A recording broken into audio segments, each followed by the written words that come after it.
What's up, guys? Welcome back to my channel. So I'm here today to talk about The Real Housewives of Miami, Season 6, Episode 3, Loose Lips. So be sure to like, comment, subscribe, and let's jump right on into it. So Gertie tells Larsa that she has breast cancer, and Larsa's immediate response is asking, how am I supposed to know that? How do you know? How do you know, Gertie? How do you know? And Gertie's there, trying to, maintain her composure, and she's like, are you seriously asking me how I know Larsa? It's called a mammogram. She's just, in disbelief that, this is how Larsa is responding. Because, mind you, look back at how Julia, Adriana, Nicole, how they responded to Gertie sharing the news. They, showed empathy. They, got emotional. And, even when, some other people learn the news later on, they actually, show concern. But Larsa is just, so fucking focused on herself. Again, she's too stuck up her own ass to, show any type of support. And after Gertie responds and whatnot, Larsa kinda apologizes. She's like, I'm sorry, but, I didn't know, I had no idea, I wish you had told me sooner, blah, blah, blah, just all being stupid, just kind of, trying to cover her ass, essentially. And she keeps going before Gertie kind of sets her straight. She's like, Larsa, just stop, just be there for me, just be a fucking friend, just stop this bullshit, just listen to me. So she kind of does that, and she said that Larsa is the fourth person outside of her family to know the news. So she told Nicole, Julia, and Adriana all together, and Larsa is the other person. So she kind of acknowledges that's a big deal, and she asked Larsa to keep it in confidence. And again, Larsa keeps saying, I just wish you had told me sooner, blah, blah, blah, so fucking awkward. But yeah, so they kind of end on a good note, though. They kind of agree to move forward, and Gertie's like, just know that I hold you in a special place, and that's why you're the fourth person to know outside of my family. And again, she asks Larsa to, keep it to herself. Larsa, as they're walking away, she's like, what if I went to TMZ and told him right now? Just kidding.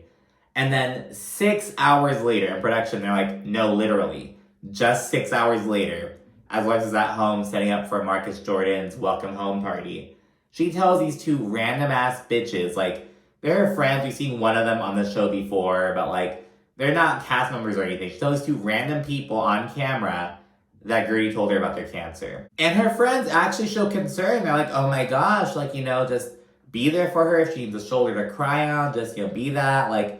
They actually, try to show support, and Larsa's like, yeah, just so cold, so, detached, so fucking sociopathic, damn near. Others then begin rolling in, and Lisa, she's like, so how long has Marcus been away for? And Larsa's like, 5 days.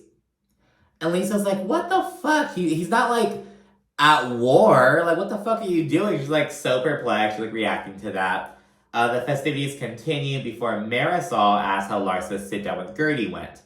And of course, Larsa tells Marisol, Kiki, and Lisa about the breast cancer. And again, they all really show concern. Kiki is kind of quiet. I think it's almost the shock aspect. Marisol gets very emotional. Marisol actually takes it really hard because she's like, she and Russell are a younger kind of couple. They have these two children together. She gets really emotional, and she's like, my best friend is also really sick right now. I just can't take this. Gets really emotional. Lisa kind of tries to remain optimistic. She's like, she caught it early. She's going to live a long life. We're going to be there for her. They all have, genuine, understandable reactions. Even Kiki, who didn't really say much, it's the shock factor. You can understand all their reactions. No one understands Larsa's reaction. Can you imagine being at a dinner table with your friend and them sharing, they have breast cancer, and you being like, oh, how would I know that? You didn't tell me. How do you know? Those are the first words that come out of your fucking mouth. Really? You know what I mean? It's just so disgusting, so unsupportive, just really nasty of Larsa. Right afterwards, Alexia rolls in with Todd, which really shocks everyone, because they're like, oh, so Todd didn't show up to Alexia's event at his own house, but here he is at this random ass fucking welcome home party that doesn't even fucking matter. You know what I mean? Shortly thereafter, Marisol prompts Larsa to tell Alexia the news. She's like, I'm not getting my hands dirty. Larsa, you tell her what you told me.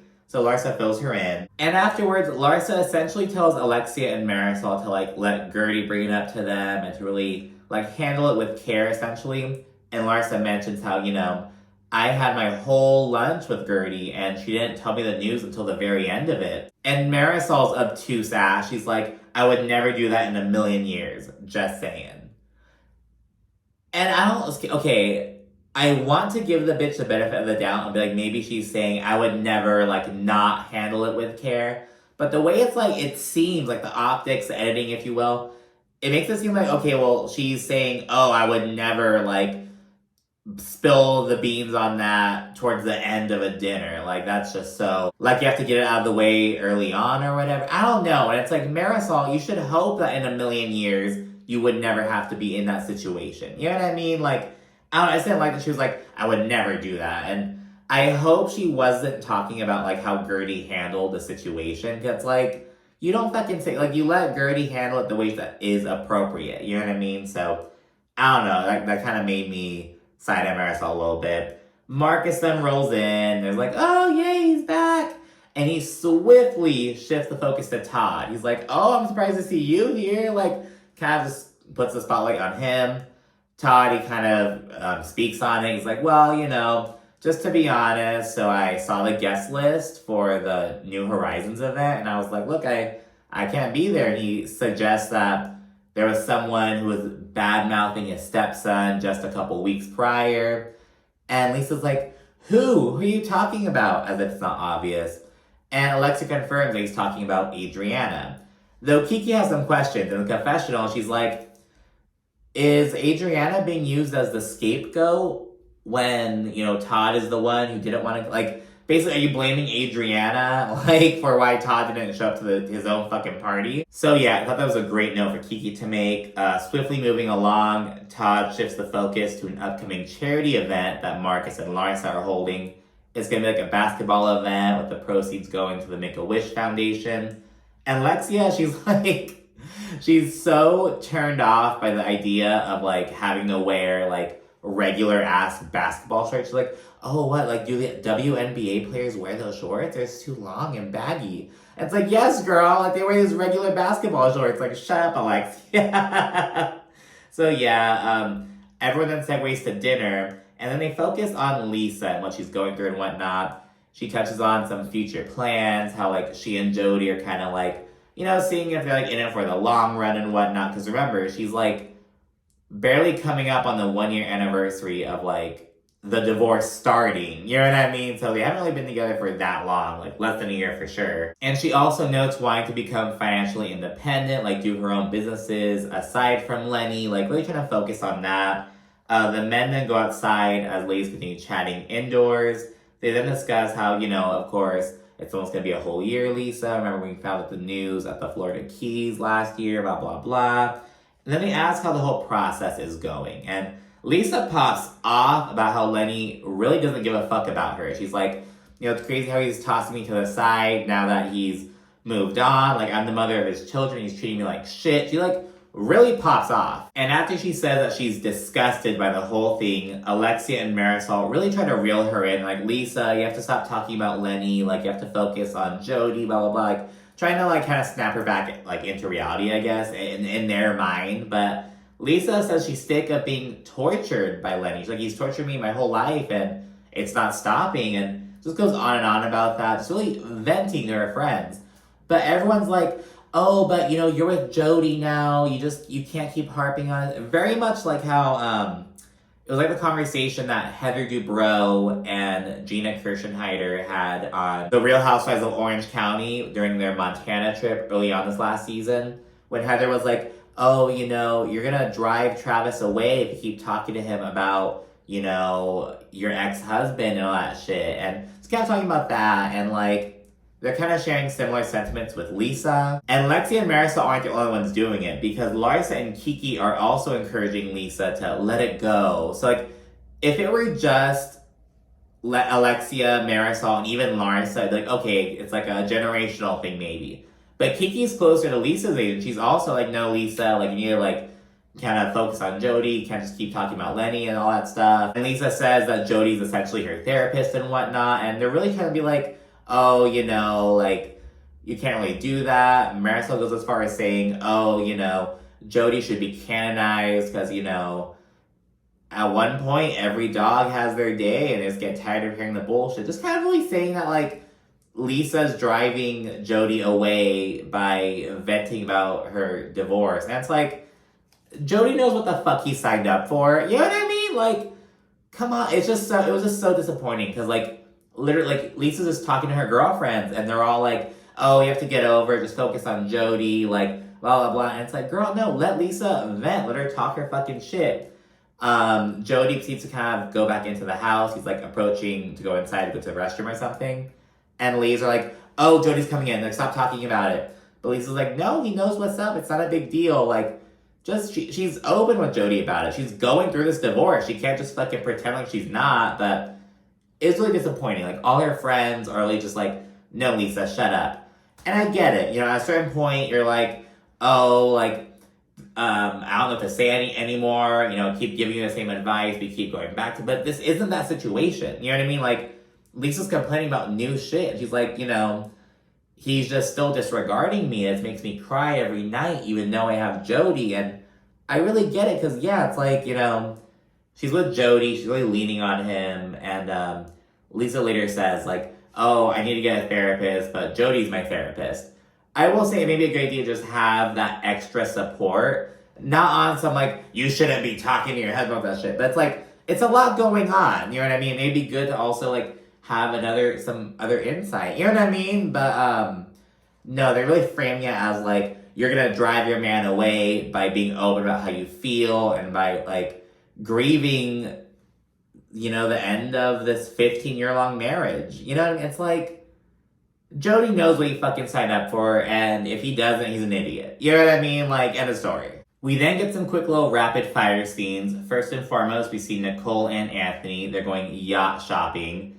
One of them's like 8.8 million, another one's like over 11 million. Just kind of checking it out, a little house hunters vibe. And afterwards, they discuss wanting to maybe have baby number 2. It's kind of chit-chatting about that. We know that in real time, Dr. Nicole is pregnant, so good for them. We then check in with Julia, who's learning how to sing opera for Martina. She talks about how Martina loves opera music. When she was like going through her treatment, she would like really vibe with opera music, and Julia notes that it was like a point of connection between them, and so she wants to throw Martina this fuck cancer party and, surprise her with this opera singing. So she's doing these lessons under the guise of like going to speech therapy lessons instead or whatnot, which, is very, very similar. Yeah, I mean, like, oh, they're not opera lessons, they're speech therapy lessons. Like, same shit at the end of the day, kind of. So yeah, then we see Gertie and Russell. They're going on a little walk.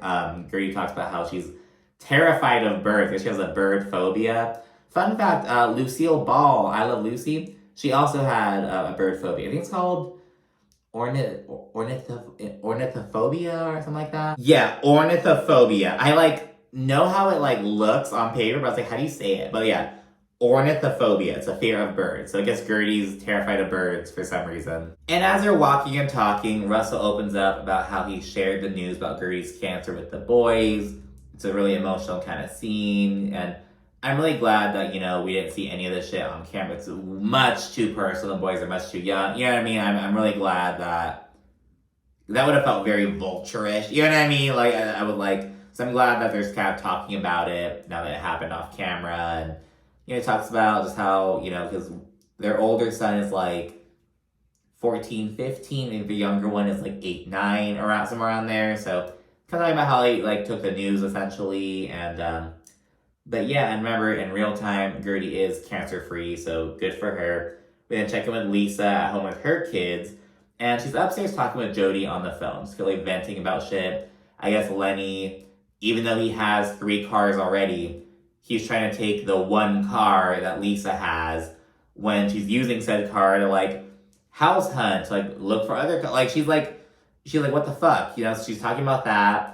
Her kids are downstairs, and some pizza got delivered. So, like, Mommy, the pizza's here. Like, keep, like, interrupting her and kind of just bugging her to come downstairs with them. And before joining them, Lisa tells Jody that she's sick of how Lenny's treating her. She's like, now that he's moving on, he's treating me like trash, and it's just totally not cool. She then joins the children, and she discusses how, she feels like her kids aren't getting the best version of her right now because she's so stressed out. She's still dealing with other shit with Lenny. And she feels like her kids aren't, like, getting, like, super mom right now. You know what I mean? And she ends up having to, like, put her firstborn, Logan, like, kind of has to regulate him a little bit. He's, like, eating a bunch of pizza. And she's like, okay, that's enough. You need something healthy. She has, like, some little salad and, like, grapes and shit. He's like, no, I want a slice of pizza. And she has to, like, kind of, like, regulate a little bit. And then she apologizes later on. She's like, I'm just in a bad mood. I'm sorry. And, I really feel for Lisa because she really is going through it.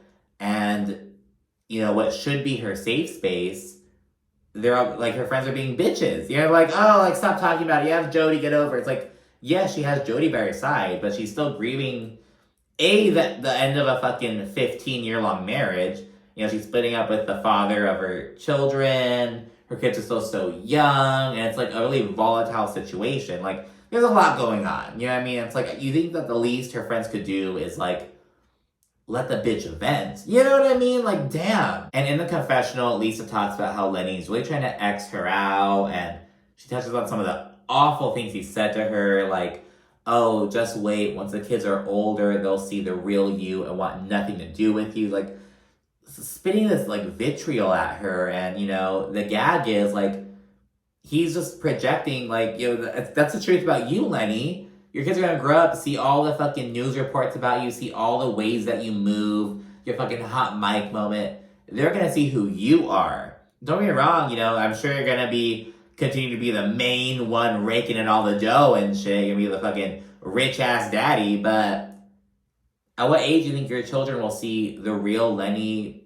You know what I mean? Like, at what age do you think your children will see the true Lenny Hochstein? So, who knows with that. We then see Nicole at home with Grayson and her mother, Cyril, and she speaks on how, getting married really isn't a big deal to her. She's like, I may be engaged forever, who knows, blah, blah, blah.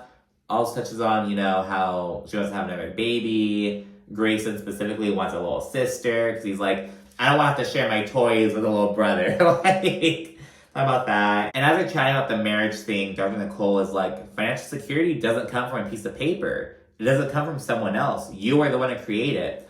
Because her mom, she brings up how there's this, like, Florida law that, like, if you and your partner aren't married, you get nothing if you guys split up. And she's like, I mean, look at Lisa and Lenny. Like, they were married, and she's still here, like, fucking scrambling to, like, get her, like, fair share. So she's like, at the end of the day, it doesn't matter. I'll be fine if we do end up splitting up. I'm sure I won't be single for long. She's a fucking anesthesiologist. Like, she's set. She's good, The penultimate scene is Julia and Martina going out to dinner. And Martina, she's being a little bit icy with Julia before she straight up says that she failed to recognize the end of her cancer treatment 3 days ago.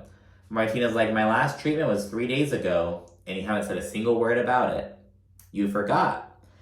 And, just kind of, like, expressing, like, it hurts her. She's like, you're my wife, and you're not celebrating this milestone with me. You're letting me do it by myself. And poor Julia, she's, like, mortified. In the confessional, she says, the true reason is that I've been so caught up with this opera stuff that I totally forgot about her final treatment. And she's like, it's not an excuse. It's not okay, but that is the reason why I forgot. And I can't tell Martina because the opera shit is a surprise. So she's like, oh, my goodness. And she's like, I'm so sorry. Like, I feel terrible. And she says, she does acknowledge that she's been so focused on, like, Martina, eat your food. Like, trying to get Martina to eat and, like, stay healthy, that she's kind of lacking on the emotional support side a little bit. And this makes Martina laugh. She's like, yeah, you've been shoveling food down my throat. And, like, so ultimately Martina says, it's okay, darling. I love you. And I just really love these kind of scenes because we see it's like, it's not all sunshine, rainbows, like, marriage is work. You know what I mean? I love that we really see that on these shows. And I just love how Martina really addressed the situation, how Julie responded, and they quickly move on. And then Gertie, she joins them and kind of chit-chat a little bit. And Gertie gets to ask Martina a bunch of questions about, like, treatment, and, like, she also asks if, like, the radiation and chemotherapy stuff impacted her libido and whatnot, and, like, their sex drive and everything. just like getting some answers to some questions that are on her mind as someone who's beginning the process that Martina is now officially done with. You know what I mean? So I'm really glad that Gertie has this support with Julia and Martina. And finally, the episode ends with Larsa and Marcus. They're planning a little charity event for the Make-A-Wish Foundation. It's going to be later on that day. And Larsa's like, oh, I hope it goes well. It's for such a good cause. And mind you, this is a charity event for the Make-A-Wish Foundation. But Larsa is around here fucking gossiping about Gertie's cancer diagnosis. And yes, I'm saying gossiping. Because Gertie explicitly asked Larsa to take it in confidence, let Gertie share news with people as she's ready. And here Larsa is telling multiple fucking people. Now, it wouldn't be, she shouldn't have told anyone. But she first told these two bitches that we don't even really know on camera. She then told other people in the group, then told Alex. Like, it's this whole, like, domino effect. It's like, girl, like, this bitch didn't just tell someone off camera in a fucking voice. She's telling bitches on camera and shit. It's like, girl, like, really? And again, she shouldn't be telling anyone, but the manner she's doing it is just so reckless, you know what I mean? But anyways, Larsa says that she hopes it goes well. And then we see a little scene of Adriana and Marisol going back and forth on the van. So we'll see that in the next episode. So thank you so much for watching. Be sure to like, comment, subscribe, and stay tuned for more. Thanks again. Bye.